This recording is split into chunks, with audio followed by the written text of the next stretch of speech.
உலக தமிழர்களுக்கு வணக்கம். இன்னைக்கு திமுகவுக்கு ஒரு மோசமான நாள். திமுக ஆட்சி அப்படிங்கிறது 4 வருஷமா நம்ம மக்களுக்கு மோசமான நாளாக இருந்துச்சு.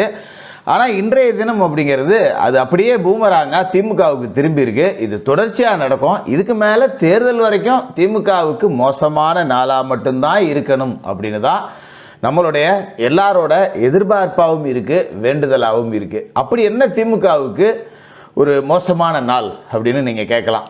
நீதிமன்றம் 2 இடத்துல கழட்டிக்கிட்டு அடிக்காத குறையா உத்தரவுகள் அப்படிங்கிறத கொடுத்துருக்கு. இதை நாம் என்ன விவகாரங்கள் அப்படிங்கிறத பார்ப்போம். அதுக்கு முன்னாடி ஸ்டாலின் ஒரு ரகசிய உத்தரவு அப்படிங்கிறத பிறப்பிச்சிருக்கார். இது அதிமுகவுக்கும் சரி இல்லை பிஜேபிக்காரர்களுக்குமே சரி ரொம்ப அவசியமான ஒரு செய்தியாக இருக்கும். என்ன விஷயம் அப்படின்னா, அதிமுக பிஜேபி கூட்டணி அமைந்த நாளிலிருந்து திமுக கூட்டணி கட்சிகள் எல்லாமே கதறி துடிச்சுக்கிட்டு இருக்காங்க அப்படிங்கிறத நீங்கள் பார்த்துக்கிட்டு இருக்கீங்க. இனிமே தோல்வி உறுதி அப்படிங்கிறது திமுக கூட்டணி கட்சிகள் எல்லாருக்கும் தெரிஞ்சிருச்சு அப்படிங்கிறது தான் இந்த கதறல் சத்தம். ஒவ்வொரு மீடியாவிலையும் உட்காந்து ஒப்பாரி வச்சுக்கிட்டு திரியிறானுங்க. அப்படியே சொல்லலாம், தப்பு கிடையாது, திரியிறானுங்க. அதே நேரத்தில் நம்ம தமிழக முதல்வர் ஸ்டாலின் அவர்கள் அந்த கூட்டணி அமைஞ்ச அடுத்த நாளே உதயநிதி மற்றும் டிஆர்பி ராஜாவோட தனிமையில் ஆலோசனை அப்படிங்கிறத நடத்தினார்.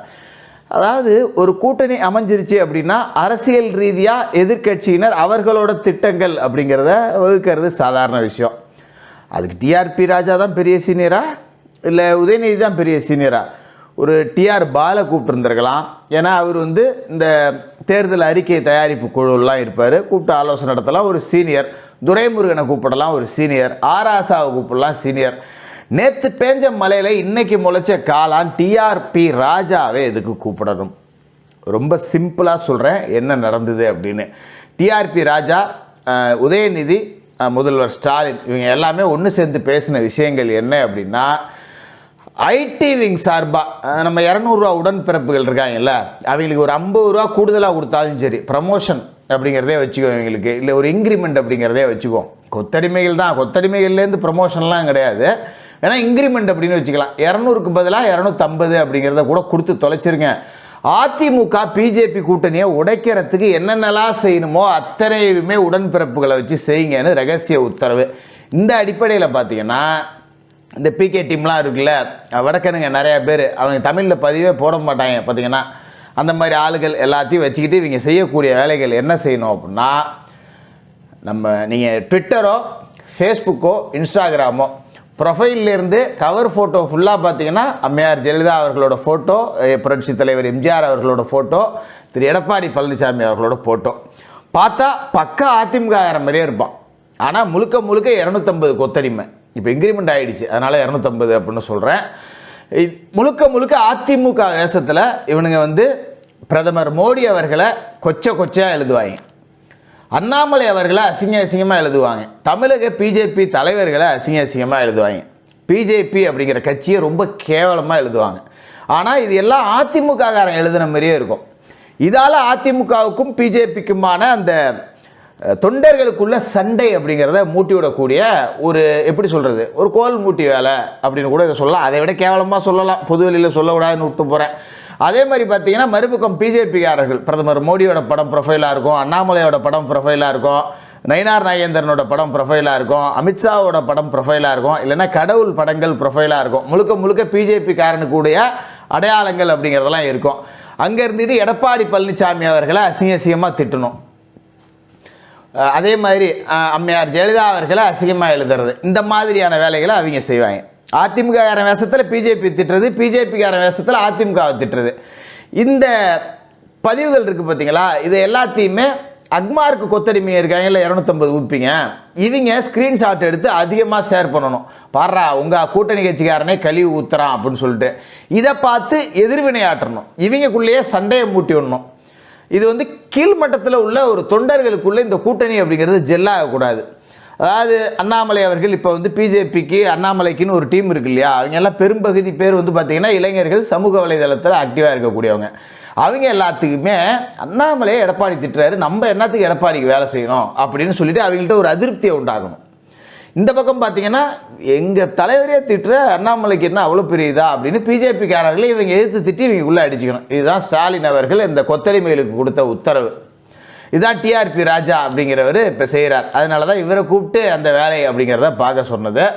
அதனால் ஒரு பதிவு வருது அப்படின்னா அந்த பதிவர் யார், மேக்ஸிமம் ப்ரொஃபைலை லாக் பண்ணி தான் வச்சுருப்பானுங்க. ப்ரொஃபைல் உள்ளே போய் பார்க்க முடியாது. அந்த மாதிரி ஆளுங்க எல்லாமே ஃபேக் ஐடி 250 உடன்பிறப்புகள் அப்படிங்கிறத புரிஞ்சுக்கிட்டு அதை புறந்தள்ளிட்டு போங்க. இதுக்காக சண்டை போட்டுக்கிட்டு நிற்காதீங்க அப்படிங்கிறத நம்ம கேட்டுக்கிறோம். அடுத்ததாக முக்கியமான 2 விஷயங்கள் அப்படிங்கிறத இன்றைக்கி சொல்லியிருந்தேன். பொன்முடியை ஏன் வழக்கு பதிவு செய்யலை அப்படின்னு இன்றைக்கி நீதிமன்றம் காட்டமாக கேட்டிருக்கு. எவ்வளோ கீழ்த்தரமாக கேவலமாக பொன்முடி பேசுனா அப்படிங்கிறத நீங்கள் பார்த்துருப்பீங்க. நீங்கள் அப்படியே ஃப்ளாஷ்பேக் போங்களேன். சவுக்கு சங்கர் விவகாரத்தை எடுத்துங்க. ஒரே ஒரு பேட்டி, அதில் பெண் காவலர்களை இழிவாக பேசிட்டார் அப்படின்னு 17 வழக்குகள் போடப்பட்டிருக்கு. உச்சநீதிமன்றம் ஒரே ஒரு குற்றத்துக்கு ஒரு வழக்குக்கு மேலே போடக்கூடாதுன்றிருக்கு. ஆனால் இவர் அலகழிக்கணும் முடக்கணும் அப்படிங்கிறதுக்காக 17 இடங்களில் வழக்கு போட்டு 17லையுமே ரிமாண்ட் பண்ணுறாங்க. 17லையுமே விசாரணைக்கு எடுக்கணும்னு கூச்சமே இல்லாமல் போய் கோர்ட்டாக பிச்சை எடுத்துக்கிட்டு நின்றுட்டு இருந்தாங்க. பார்த்துருப்பீங்க நீங்கள். ஏன் இந்த தற்கொலை பொன்முடி மேலே ஒரு வழக்கு கூட போடல? சவுக்கு பேசுனதை விட 1,00,000 மடங்கு படு கேவலமாக பேசுனது தான் பொன்முடி. ஏன் பொன்முடி மேலே வழக்கு போடல? பெரிய புடுங்கிய அவர் கட்சி பதவியிலேருந்து மட்டும் நீக்கிறீங்க. பெரிய ஐநா சபை மெம்பர் பதவியாது. அமைச்சரவையிலேருந்து துரத்தி விட வேண்டியதானே. இந்த மாதிரி தற்கொலைகளுக்கெல்லாம் அமைச்சரவையில் என்ன வேலை அப்படின்னு வழக்கு போட்டு ரிமாண்ட் பண்ணியிருக்கணும் பொன்முடியை. தமிழ்நாடு முழுக்க வழக்கு போட்டு இதேமாரி சேஷனை அலைய விட்டு ஒவ்வொரு இடத்துக்காக இவனை நம்ம விசாரிக்கணும்னு காவல்துறையால் காவலுக்கு எடுக்க முடியுமா? அது என்ன சட்டம்? சவுக்கு சங்கருக்குன்னா மட்டும் அப்படியே நிமிரும், பெண்முடிக்குன்னா மட்டும் மடங்கிருமா? ஏன் பொன்முடியை அரெஸ்ட் பண்ணலைன்னு இன்றைக்கி நீதிமன்றம் கேட்டிருக்கு. பொன்முடி மேலே எடுக்கப்பட்ட சட்ட நடவடிக்கைகள் என்ன? டிஜிபி ஆஜராகணும்னு சொல்லியிருக்கு. சார் அது ஆளுங்கட்சி சார், நாங்கள் எதுவும் நடவடிக்கை முடியாது இப்படியா சொல்ல முடியும்? நீதிமன்றம் டிஜிபியை வர சொல்லியிருக்கு. நல்லா நாக்கப்புடுங்கிற மாதிரி கேட்கும். என்ன பதில் சொல்கிறீங்க அப்படின்னு பார்ப்போம். நியாயம் தானே இது? அதுமாரி எடுத்துங்க. இந்த நம்ம நாங்குநேரி சின்னத்துறை இவனோட வழக்கு, இவன் ஏதோ ஒரு ஆன்லைன் ஆப்பை ஃபாலோ பண்ணி தடுமாறி போயிட்டான். அது ஒரு கேவலமான கதை. அதை பப்ளிக்காக ஏற்கனவே நான் கூட பேசியிருக்கேன் போன வீடியோவில். அதை திரும்ப நம்ம சொல்லி அசிங்கப்படுத்த விரும்பலை. இதில் குற்றவாளிகளை பிடிக்க 2 தனிப்படையான். இத்தனையாக அந்த பையனுக்கு 4 அடி விழுந்திருக்கு. லேசான காயம், ட்ரீட்மெண்ட் எடுத்துகிட்டு வீட்டுக்கு போயிட்டான். வேலை முடிஞ்சு போச்சு. இதுக்கு 2 தனிப்படை அமைச்சிருக்காங்க குற்றவாளியை பிடிக்க. சவுக்கு வீட்டில் லைவ் போட்டு போய் வீட்டில் வந்து மலத்தை கலந்து ஊற்றிட்டு போனானுங்க. அவனுங்களை ஏன் பிடிக்கிறதுக்கு நேரம் நீங்கள் தனிப்படை அமைக்கலை? சும்மா சாதாரண ஒரு செக்ஷனை போட்டு விட்டுட்டு போகிறீங்க. அப்போ உங்களுக்கு தேவை இந்த ஜாதிய பிரச்சனை, நாங்கள் தலித்துகளுக்கு ஆதரவாக இருக்கோம் அப்படின்னு சின்னதுரை மேட்டரில் மட்டும் வேகமாக நடவடிக்கை எடுத்துகிட்டு அவங்க வாக்கு அறுவடை பண்ணி வாக்கரிசி போட்டு இன்னும் 5 வருஷத்துக்கு திங்கலான்னு தானே இந்த வேலை நடக்குது. இப்படி தானே பார்க்க முடியுது. இந்த இஷ்யூக்கு 2 தனிப்படைகள் அமைக்கப்படுது அப்படின்னா சவுக்கு விவகாரத்துக்கு 20 தனிப்படையில் அமைச்சிருக்கணும். நீங்கள் குற்றவாளிகளோட எண்ணிக்கை ஜாஸ்தி, பகிரங்கமாக செஞ்சுருக்காங்க. ஃபேஸ்புக்கில் லைவ் போட்டுட்டு என்ன பண்ணி சாதிச்சு கிழிச்சிங்க நீங்கள் அப்படிங்கிற கேள்வி இந்த அரசு மேலே நம்மளை கேட்க முடியுது. இதில் பெருசாக நான் காவல்துறையை பற்றி குற்றம் சாட்ட முடியாது. ஏன்னா திமுக ஆட்டி வைக்கிற இதுக்கு ஆடி தான் ஆகணும். அவங்க திமுக காரனாலே கட்ட பஞ்சாயத்து, ரவுடிஷம், அடிதடி, ரவுடி பயில கட்சி, அவ்வளோதான். இதில் காவல்துறைக்கும் சேர்த்தே அவங்க செய்வாங்க. நான் 2 கவுன்சிலர் போய் உட்காந்து இன்ஸ்பெக்டருக்கு ஈக்குவலாக கட்ட பஞ்சாயத்து பண்ணுவோம். அது எல்லா இடத்துலையும் நடக்கும். அப்போ காவல்துறைக்கு வேறு வழி இல்லை.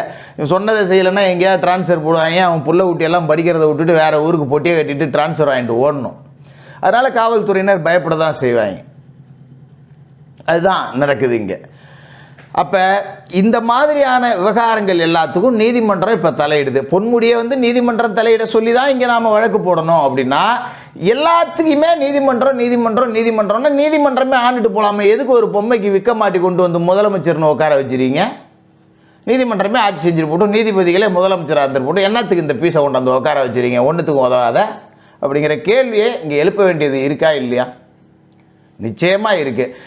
ஆடுங்க, ஒன்றும் பிரச்சனை இல்லை. எவ்வளோ நாளைக்கு ஆட முடியும்னு ஒரு 8-8.5 மாதம் இருக்குது. இஷ்டத்துக்கு ஆடுங்க.